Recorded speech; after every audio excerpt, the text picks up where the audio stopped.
Greetings and welcome. My name is Terri Roberts-Leonard. I have the pleasure of serving as the district's Diversity, Equity, and Inclusion Officer. I'm so thankful that you have joined us this afternoon for the next installment of our Courageous Conversation series.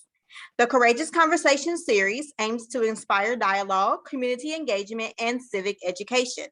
Speakers will include scholars, community leaders, and diversity professionals whose scholarship, leadership, and advocacy enhance the school system's efforts to present diverse viewpoints, ideas, and perspectives to inspire greater understanding and appreciation for inclusive excellence. I will be serving as your moderator this evening. Today, we will have a panel of guests to discuss the topic of bullying. We will invite each of our guests to introduce themselves with their names, CCS affiliation, and please share with us why this topic is important to you. And we will start with Lieutenant Miller. Hi, I'm Adam Miller. I'm a lieutenant with the Carmel Police Department. I just started working as the school resource unit supervisor in January this year, but I've had kids go through CCS schools and I've been involved in and out of the schools since 2007, in addition to my normal jobs. And why I feel this topic is so important, dealing with so many kids over the years, bullying has taken on some new forms than when most of us as parents were in school. So it's really important for us to talk about what's going on today with our kids and definitely be more connected than ever with our kids to make sure they're healthy and happy going to school. All right, thank you. Deanna Pitman. Hey, I'm Deanna Pitman. I'm the principal at Carmel Middle School. Like Lieutenant Miller, I too have had students go through the school district, and I have been in the district for a long time and have seen too the changes that have happened over the years with bullying. For me, it's important that we have these conversations with our parents and our community because we have to be a partner in this. We can't do this alone as a school, and it's very, very important that we have open conversations to be able to work through various concerns that we see regarding bullying. Thank you. Sarah BruBaker. Hi, I'm Sarah BruBaker, and I'm the school social worker at Collegewood Elementary School.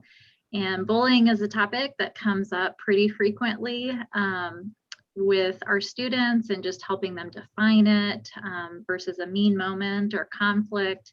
I do know that parents play such an important role, and that's why I'm here tonight. I think it's really important that our parents understand and know how to talk with their kids about it. Thank you. And Alissa Carmichael. Hi, good afternoon.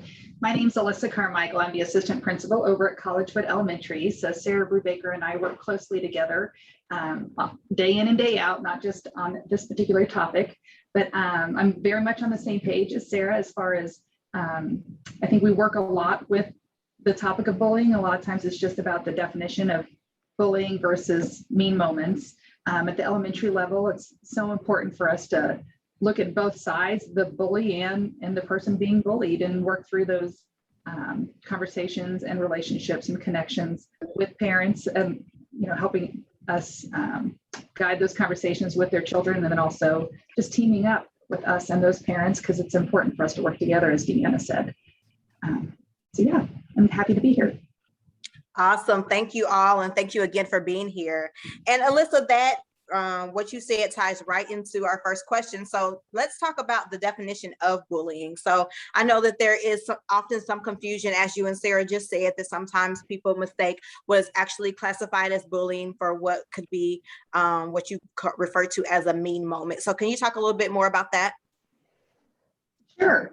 And Sarah, piggyback off this whenever you'd like, jump in. So what I find most often is when parents report an incident to me, whether it be through the Stop It app or calling me directly, or if it's through a teacher, or even students come to me and talk about being bullied.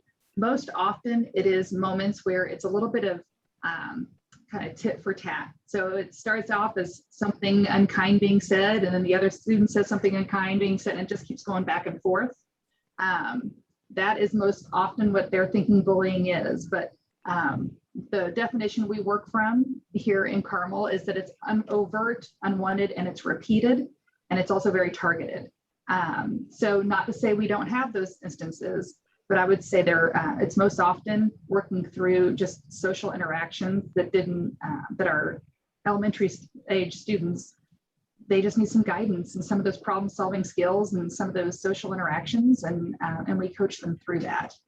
We always want them to be sure that they're being heard, and we also want to have those conversations to kind of step them through those problem solving conversations, but we don't want to, I guess, continue with them thinking that they're being bullied when they certainly have a part in that situation sometimes. But we need to make sure that we can kind of clarify it for them and for parents if they need that. But every situation is so different. You know, it's always taking the time to really understand those incidents or instances to make sure if it is bullying that it's handled that way. But I would say most often in our school and in our situation is a little bit tit for tat. And can you repeat those things you said? Overt, repeated, overt, unwanted, and repeated, and targeted. Okay. And I would say also the imbalance of power, just looking at that too. If let's say it's a student who has big social influence too, compared to another student who doesn't, or a student with disability, we are looking at that imbalance of power and that intent. What do they intend with it?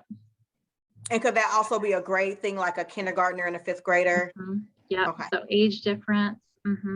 So if it's an older kid who is targeting a younger student too, that would be an imbalance of power, which also falls under that definition of bullying. Right. Okay. Thank you for that. In what ways do you think social media has changed bullying over the years? Lieutenant Miller? So I think this has really changed a lot in what we consider bullying. Back when most of us grew up, we didn't have technology, let alone social media. So it spilled out into the playground or after school, and it was face-to-face, one-on-one. It was very easy to tell who the bullies were because they really stood out. They had to be overt about it. You knew who they were. They're out in the playground. And when kids had issues, they would handle their differences, right or wrong. It was upfront, face-to-face. A lot of times you got punched in the mouth, and that's how they handled it. Social media now, and this is not just the kids, but the adults too, there's distance now. It's over electronic means, so you're not face-to-face anymore. It's so easy to say something very hurtful, and there's no repercussions. There's nobody there that's going to punch them in the mouth, so to speak. And once one person says something, it's way too easy for other people that may not have normally done that to start jumping on the bandwagon and leaving comments or where she at with the kids. If somebody likes your comment or somehow gives you some gratification by your post, you've got a lot more people that probably don't realize it's bullying, but as they jump on that bandwagon, they're making it that much worse to the person that's receiving that attention, the negative attention. Now, instead of one person saying it, now maybe 100 people are on them. And that, it just weighs heavily. Our kids today, this was where the parents really need to be involved and understand this is not how we grew up, but this is very real to our kids today. Social media has a huge influence on their mental health, how they interact socially with other people. And it's a perceived thing. If they see these people face to face, many of those other people that commented may not feel that way if they had to do it face to face. It's just way too easy in the anonymity of social media. Right. What you call a keyboard warrior, right? Heard that Absolutely. terminology. Principal Pitman, how have you seen this? Media, I mean, that's probably the most we deal with now than we ever have before. Things that happen outside of school then get brought into school because of social media. And with Snapchat, they think, oh, it goes away. They may post something and it goes away. We have to teach children, like, it doesn't go away. Like, there's ways that, somebody might take a screenshot of it or, take a picture of it with another device, and it gets spread quickly. I mean, it's amazing that students don't realize just how much gets spread so quickly. And the ramifications of that. So I think from even, Lieutenant Miller even talked about parents, and that support from parents of making sure they understand what social media their students are on and being aware of that as well. sometimes parents will say, oh, it was, that's happened outside of school, but that is brought into the school because it does become such a disruption to the school day and with other students. And we have, jurisdiction to be able to address those social media, but it's a lot. Yeah, definitely blurs the lines with social media coming into play as well. So what can parents or guardians of students who are committing the bullying, so the bully per se, do to help stop the bullying? What do you suggest they do in talking with their student about why they're bullying or trying to remedy that? Sarah? Yeah, I think especially with social media right now, our kids have devices and until they're 18, really continuing to monitor how they're using their device, being able to help them know what's appropriate on social media too, but just having those conversations and that commitment that this is what's expected when you're using your device and social media. And I always say, if I'm not willing to monitor what my kids are on, they can't have it. Because I need to know what they're seeing and I need to help them make choices because their brains are still developing and they're not going to always make the best decisions. And I have to help coach them through that. I'd say relationships, continuing to have regular time where you're talking with your kiddos on how they're expressing their feelings. And if something is making them frustrated, being able to say, well, how are we handling that? How are we going to find healthy ways to express our feelings of frustration? And I think just continuing to build emotional intelligence and empathy. Kids see how we respond if we're stuck in a traffic jam or somebody's making us feel frustrated, how we handle that. And they do pick up on that. So just modeling that for our kids and even just saying, hey, this is something that I had to deal with during the workday. This is how I handled it. What would you have done in this situation? And that's just getting them to think about it more instead of just telling them how to think about it. Awesome. And we had a question come through that said, how do parents best monitor their kids' activities? Anybody can take that one? A little bit. And Lieutenant Miller, you might know some more resources than I do, but I know that there are apps out there or like keystroke apps where that you can monitor and see what your kids are doing on your devices. I mean, there's resources out there that you can put on their devices to watch that. I know a rule in our house is, I have to have all passwords. I have to know, and anytime I want your device, you have to hand it over to me. And I do that often with my own student and I randomly check. And I look and try to stay up to date on all the new apps and what that looks. There's plenty of resources out there that parents can go to and look for those resources. But I know sometimes the police department has talked to some about that. Lieutenant Miller, I don't know if you know any of those apps or not, but specifically, but I know they're out there. Yeah, I don't have some specific ones. We were at a conference this summer and they told us there's a lot out there. There's some are free, some you have to pay for. Check with your providers too if you're on Verizon, AT&T. A lot of times they've got parental controls. They typically cost a little bit a month, but it's so worth it to be able to monitor what your kids are doing. And I had the same rule as my kids were coming up because I was paying for that phone and that service. If they wanted it, then I had to have their passwords. And the most important thing, any given time, I could spot check their phone. And it's just that relationship with your kids. You have to be interactive with them. Just don't automatically trust. Your kid is probably a very good kid, but even good kids will say things on social media that are bad. And until we interact with them and teach them, here's why you should not say that or be even a part of a group. And that's the important part too. They may not be the bully, quote unquote, but they're involved with it. So yeah, having that dialogue with your kids to be able to check their phone and they know you're going to check their phone or you've got their passwords and you really follow up with them. That's what's going to help keep them honest and on the right path. But there are a lot of apps. Just do some Google search for, parental apps for electronic devices. There are a ton out there to look into. And again, some are free to go ahead and try out at least. And if you like it, then you pay for it. The ones that do more typically cost a little bit, but they're very worth it. And it's especially important to raise your kids right. The middle school kids are typically the ones that they're getting their phones for the first time. Some elementary, but definitely middle school's that age. I know that's when we did it for our kids. It was a necessity because they're involved in activities. So we get them that phone, but that's also when you have to really start those good habits with social media and be interactive up until they start paying for their own phone and their own service. I will say Common Sense Media is one that I use a lot when it seems like there's new apps that come out or new games. I have it on my phone where my kids have to ask before they download something. And before I let them download it, I'll look at Common Sense Media, and there's a what is, and there are a lot of different videos of, what is TikTok, what is all of these new apps that come out, because there are tons of new things that come out. Something that when I did foster care that they recommended was that you had a time in the evening that all personal electronics were stopped, and then they should never have it in their bedroom alone. So if you were on your laptop, if you're on your phone or something like that, you had to do that in a common space area in the home. And then something else was making up like little contracts. So just as the things that Deanna and Adam said, but you would put it in a contract to make it feel like a little more formal. So I have to be able to spot check.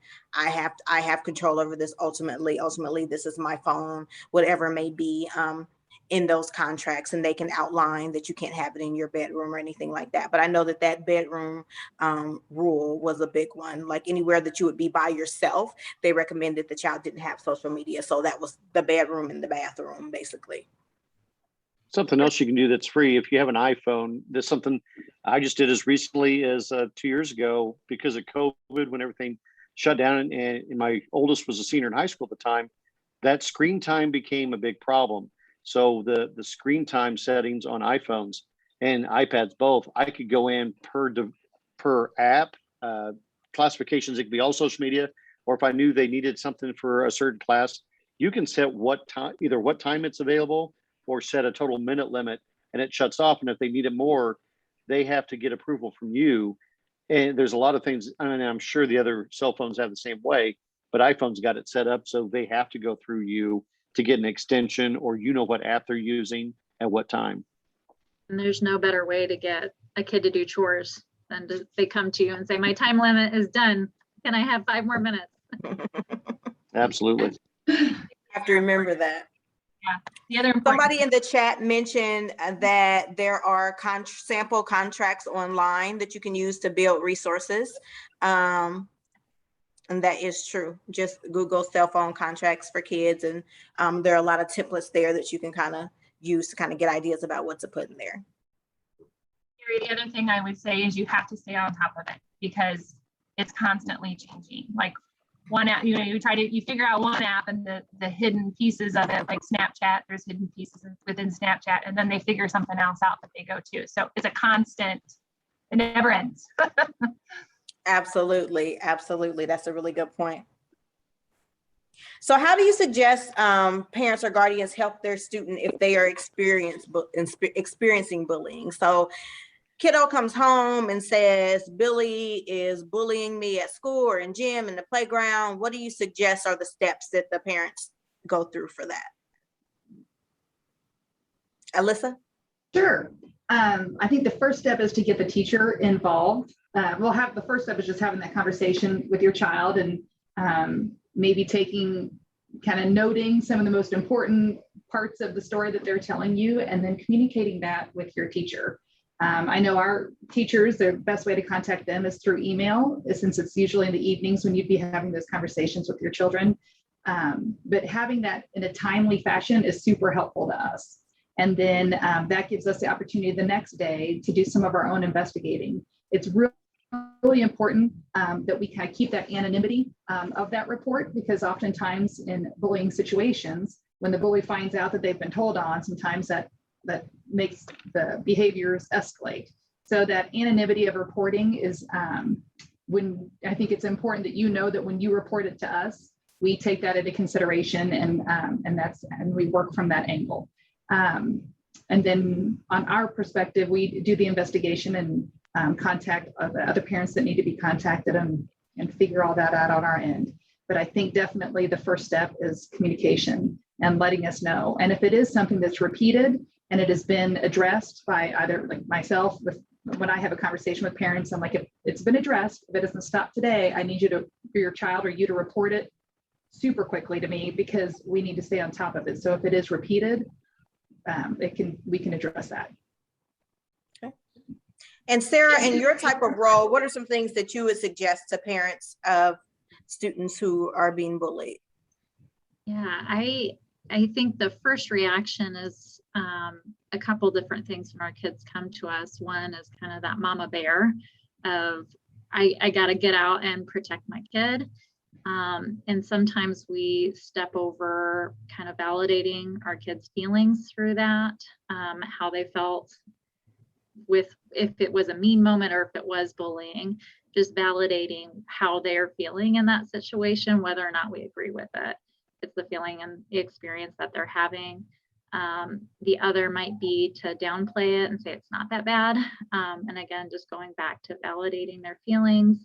And I think empowering them. I'm a problem solver. I love to come in with lots of different ideas, but saying, okay, do you have some ideas of how you would like to see this addressed? Because sometimes my idea takes away that power from our kiddos for advocating for themselves and building some resiliency with that. That's not to say I'm going to say, well, you figure it out.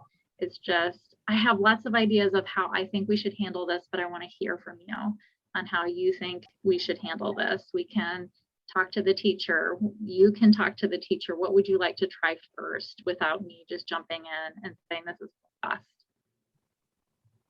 Okay. So not taking away that power again. Yes. Really Letting them have a little bit of power. Absolutely. So bullying can come in various forms, and sometimes those forms can be linked to various dimensions of diversity. So for example, a student who identifies as LGBTQ+, or maybe race, it may be a student with a disability, whatever it may be. So what makes those situations unique, and how are they addressed any differently? Let's go with Deanna. I think first of all, I think it comes down to we try to address bullying very consistently. We investigate, we try to get all the details, we try to find the intent and so forth. But I think when it comes down to diversity, or maybe somebody has different beliefs than another person, and so, but it comes again about whether or not how you believe about a certain person. It comes down to being kind to one another, and so you have to really treat that and educate students on just, we don't treat people that way. It's not appropriate. And so, that's our job in this role, whether, to educate the bully, to educate those that are being bullied through this whole process, making sure we provide those supports, regardless of who they are.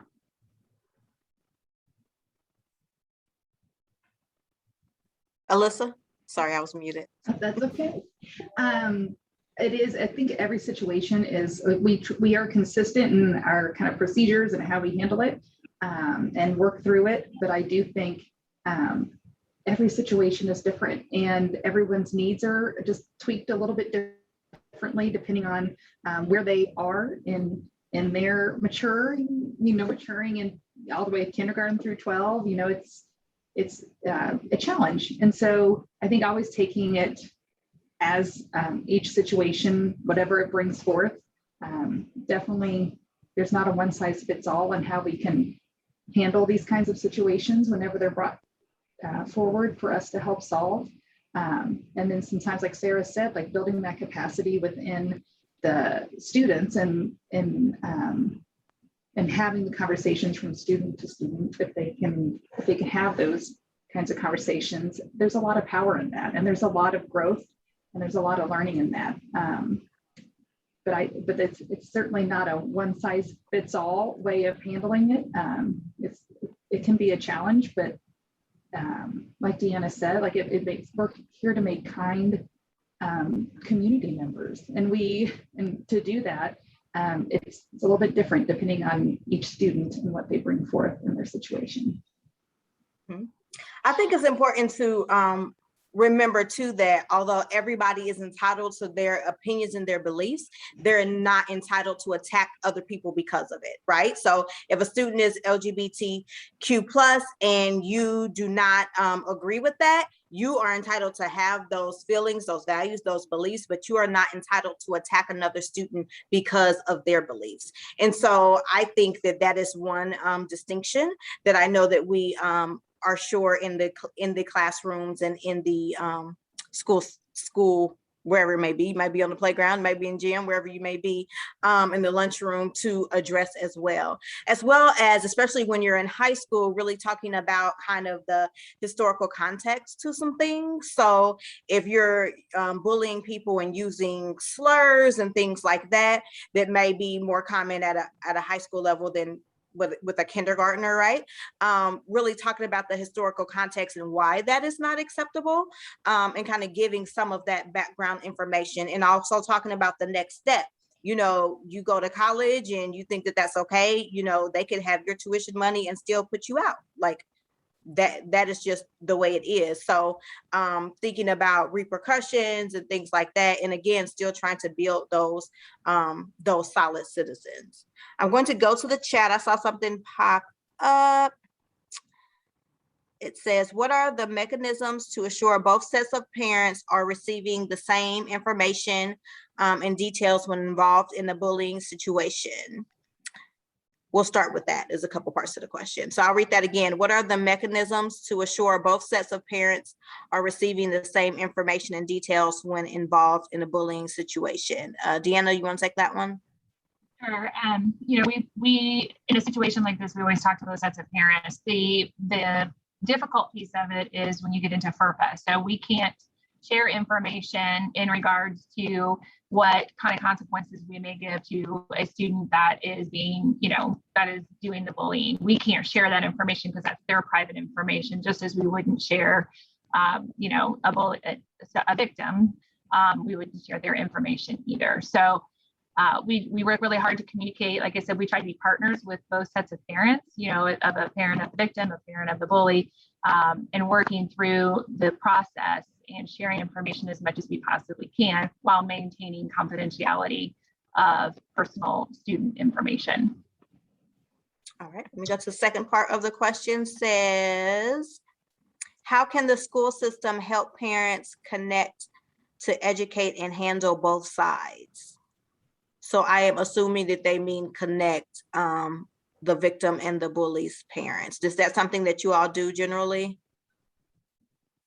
Alissa?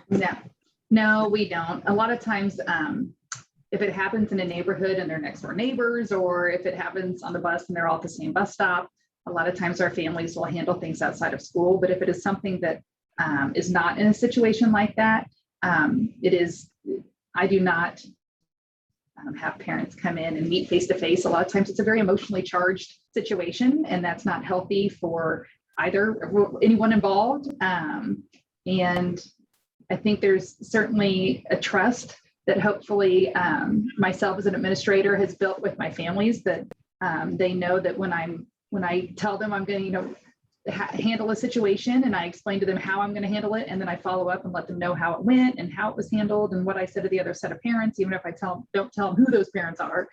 I'm hoping that those relationships I've built, that they trust that that's what's happened. Of course, there's times where parents will call me back and be like, all right, tell me again. And then also I need to talk through it some more. And we're happy to do that because we're all in it together, and we're all on the same page with wanting what's best for for all of our students. So I would like to think that I think that's pretty much how I would handle that. Okay.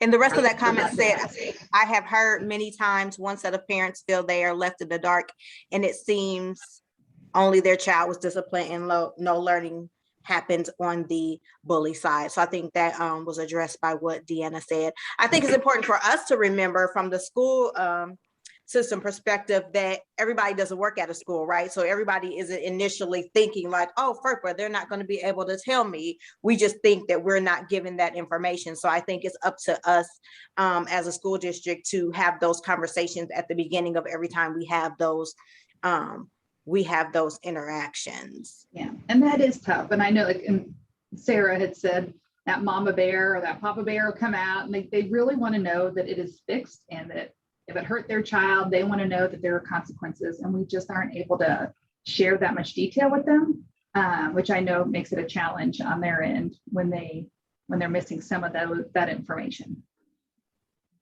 And we does have a make it question challenging. in the Q&A that says, what if it is a teacher who is doing the bullying? Is that handled in a different way? Yes, that would be handled in a different way. Yeah, they would want to report directly to their administrator what the situation is, and again, being timely with that is really important to us, so that we can start those conversations quickly and investigate as we need to, and set up meetings as we need to. Yes, and that would eventually go to Dr. Ostrak, correct? Mhm. Okay. And that is our assistant superintendent for human resources. Mhm. That's a personnel issue. So again, you're not, a parent wouldn't necessarily know what the end out would be with that, because it becomes a personnel issue. Mhm. Good connection. Let's look in the chat. We have a lot of activity in the chat, which is awesome. Someone said, aside from having healthy and communicative relationships with your children, how can you prepare for bullying? How do you monitor if they're participating in bullying or on the receiving end? My kids are in elementary, so when does this really start? That would start in elementary, correct? Yeah. Sarah, you want to hit on that a little bit? Yeah.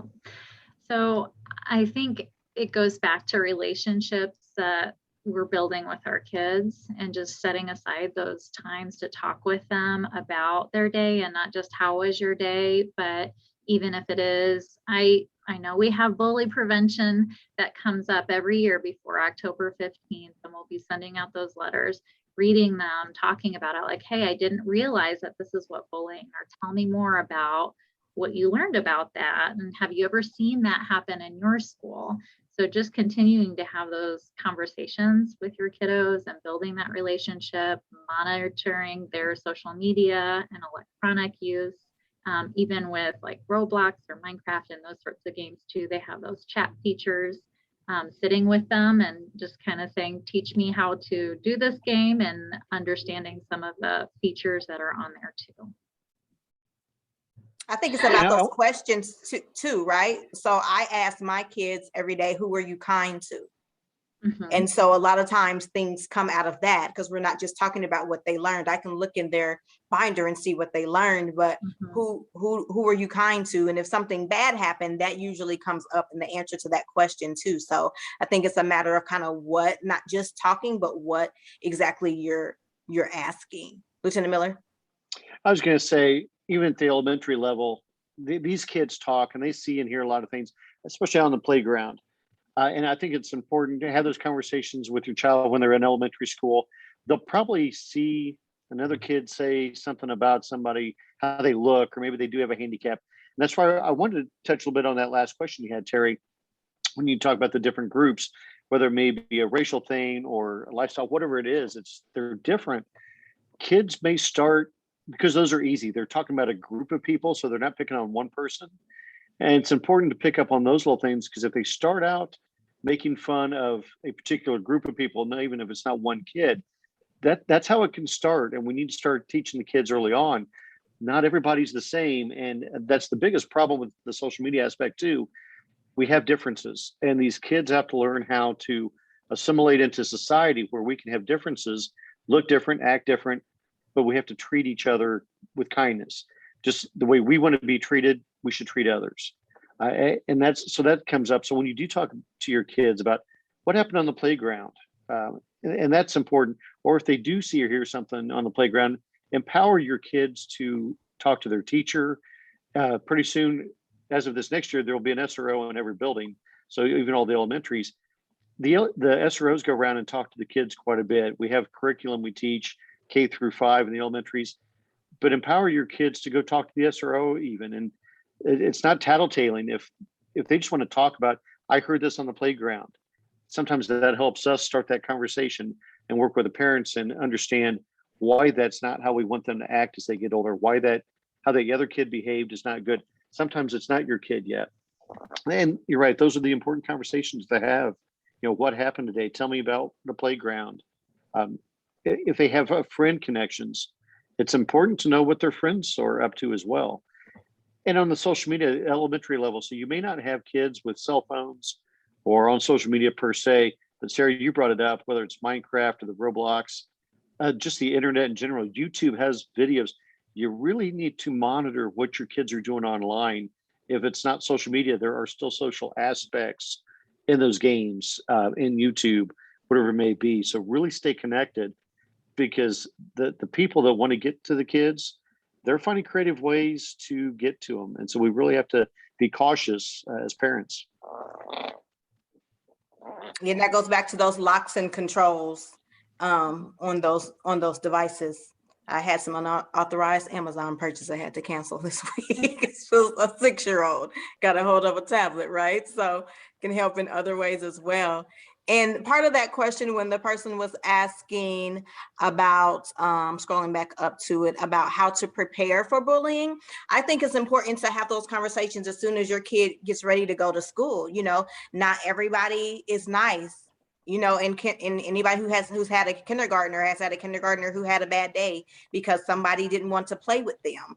And that's what they consider to be bullying, right? Because that's the holy grail, which is playing with me. If somebody didn't want to play with me. So having those conversations in the beginning about kind of classifying that's not really being mean or bullying. Maybe they just wanted to play with somebody else, or maybe they wanted to play a different game or something like that. So kind of like what Alissa was talking about earlier, kind of really sectioning those things off and really talking about what it really is to kind of help them to get that understanding and that grasping as well.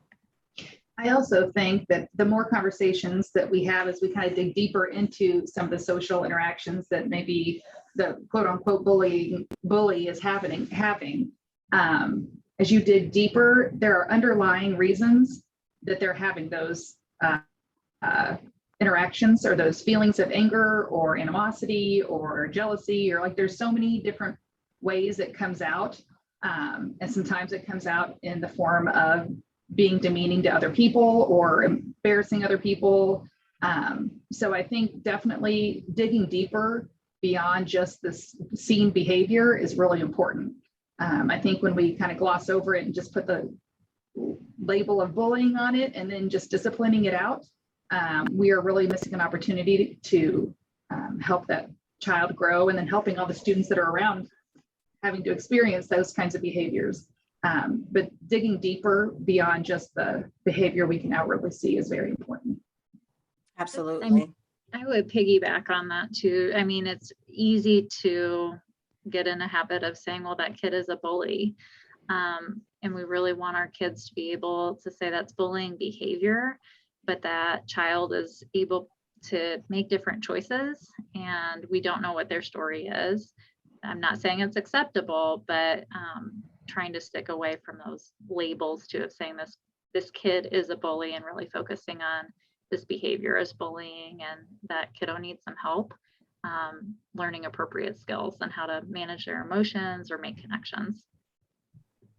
And some of that can tie back to trying to make our schools inclusive, because some of the things that they may be upset about may tie into that. So maybe it's an event at school or something that they weren't able to participate in, or a fundraiser that their parent or guardian couldn't afford to donate to. And so they didn't get the little prize or whatever it may be. That may seem small to us, but it's a really big deal to somebody else. We were having a conversation about that earlier today. So thinking about those things too, and how can we set up and run our schools in ways that try to minimize some of that, can trickle down to that as well. If you look in the chat, there was a message to host and panelists. Lieutenant Miller, I'm gonna give this one to you. It says, my daughter is in high school, and a lot of what is being said by parents is trickling down to the kids, especially with parents in groups posting teachers and staff's personal social media accounts and talking about it. She is hearing and seeing this, and so are the kids, and now they're thinking this is acceptable. Can you talk a little bit about that? Absolutely. And it does start with the parents. Our kids are going to do what they see us do. We've got to model the behavior we want to see from them. So unfortunately, the bullying is not just for the kids. We're seeing a lot of, again, on social media, a lot of bullying by parents. They may not see it as bullying. They're just exercising their First Amendment right, or you mentioned earlier, they feel that they have to exercise their opinion, but sometimes that opinion, you got to be careful. What's the intent or what's the outcome of that opinion? It's going to be, if it's very directed towards a person, that's really unfair, especially if it's towards really an organization, and then you're making it about somebody else.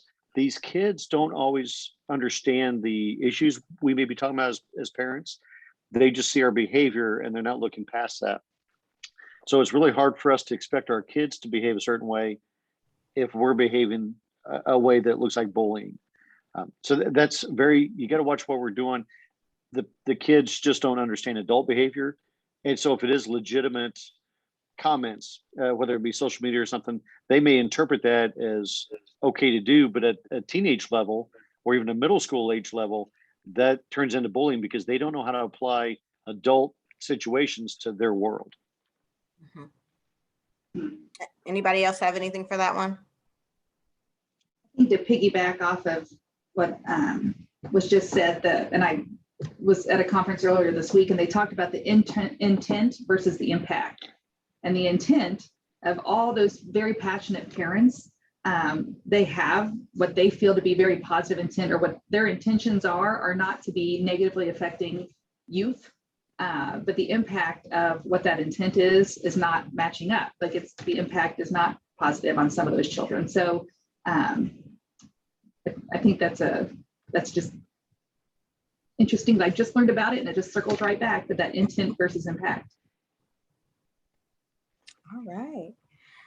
So that was great. We had a lot of questions in the chat. So let's go back to our original questions. The next one is, Lieutenant Miller, you kind of talked about this a little bit. You started to bullying can often cross over to illegal behavior. So kind of where is that line?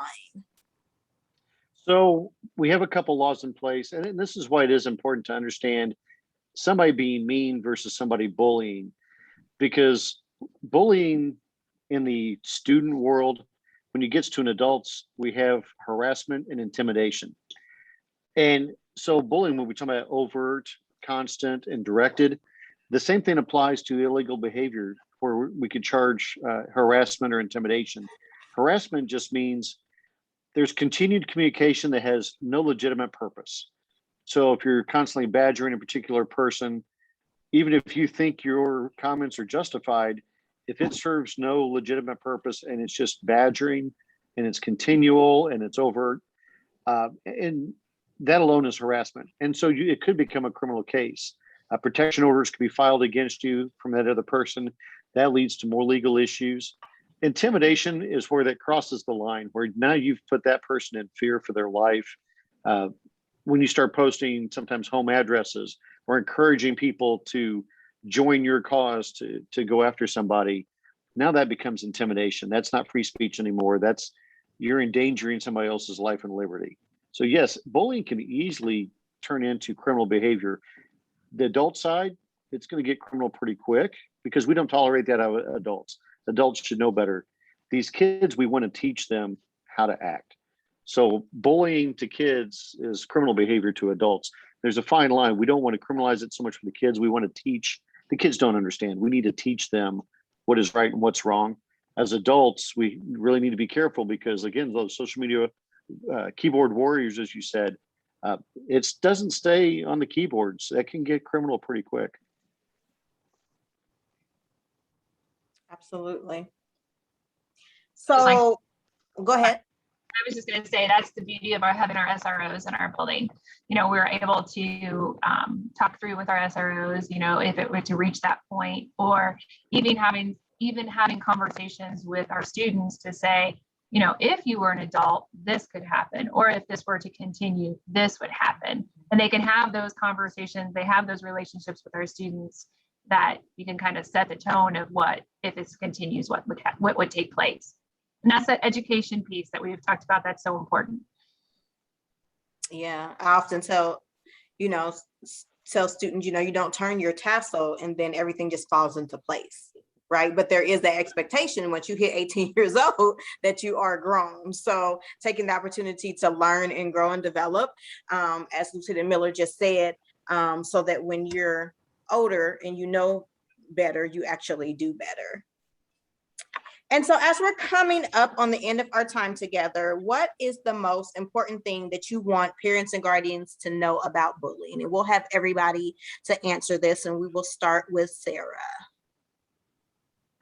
I would just say, I think the number one protective factor with bullying, whether it's a student who is engaged in initiating bullying or receiving bullying, is really having a caring caregiver, parent, or other family member to really come alongside them, or whether that's somebody at school, just to really validate their feelings and help them be heard and know that they are not alone in this.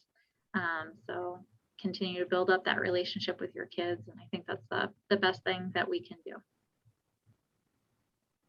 And Alissa? Oh, that could be a lengthy question, but I'll try to keep it short or answer. I think the communication between child and parent is key. I think it's really important, and as we've talked about tonight, the modeling of behavior at home and out in the community, and our kids are always listening and they're always watching, and so I think it's important to be mindful of that. Also, to not let too much time. I think I've said it 3 times, but it happens so often that I'll get something in a couple months and be like, well, this started last August. I'm like, oh, that's so much time has passed that has been happening. So in my realm of the information I receive and all of that, I would say timeliness is really important.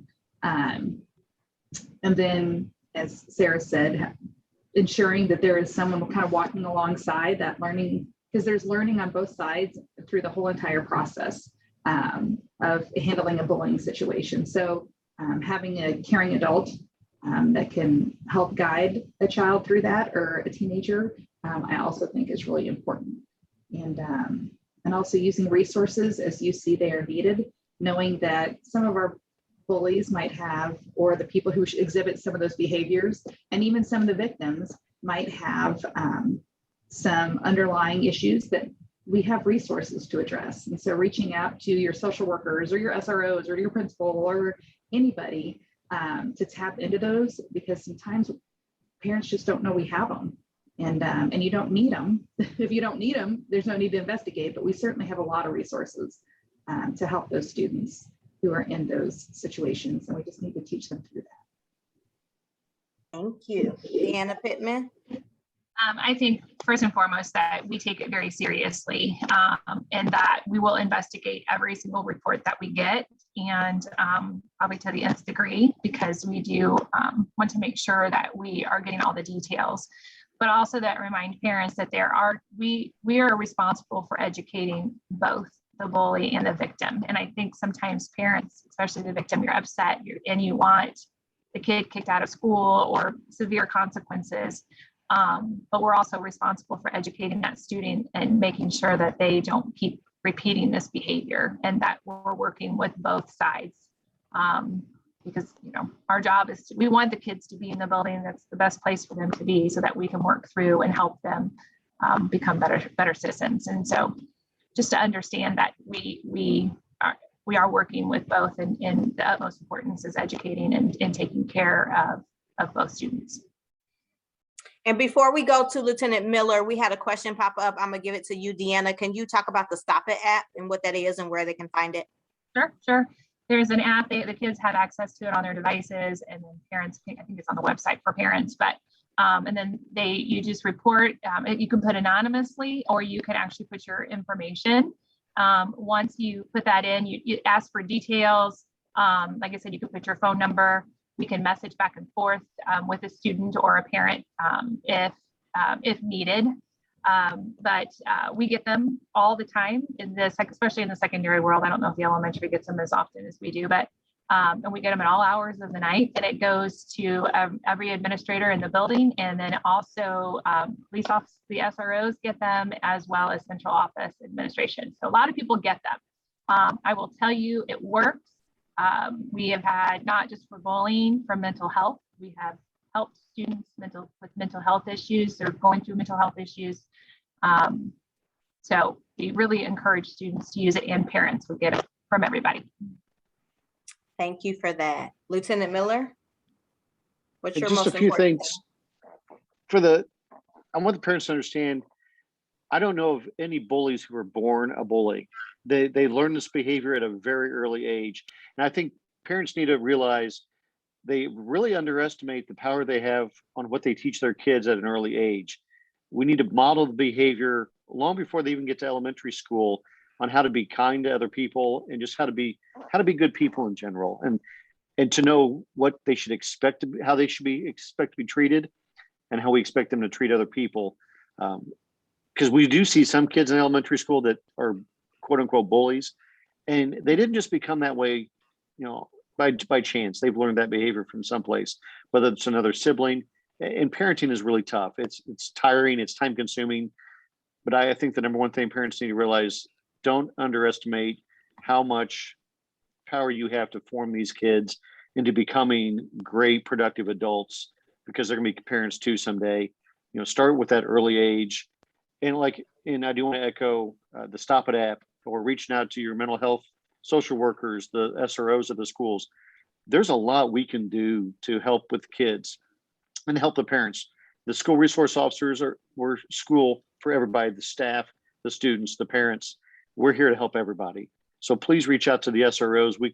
If we don't have the answers, we can definitely point you in the right direction. So I want the parents to understand that you're not alone. It is tiring. It's tough to be a parent. Reach out for help, because all of us here at CCS are willing to help. We want to help you become the best parent you can be, so you can help raise the best kids you can raise. Absolutely. Thank you. We want to thank everybody for joining us. Be sure to check out the CCS DEI website for more program and event information. We do have a Latin dance night coming up at the end of this month. And next month, our Courageous Conversations series is scheduled to be in person. And it is an interfaith panel that will be over at the high school. So check out our website for more information on that, and follow us on Instagram at CCS_DEI. Again, I want to thank all of our panelists for spending their time with us this evening. And thank you everybody for attending. Have a great night.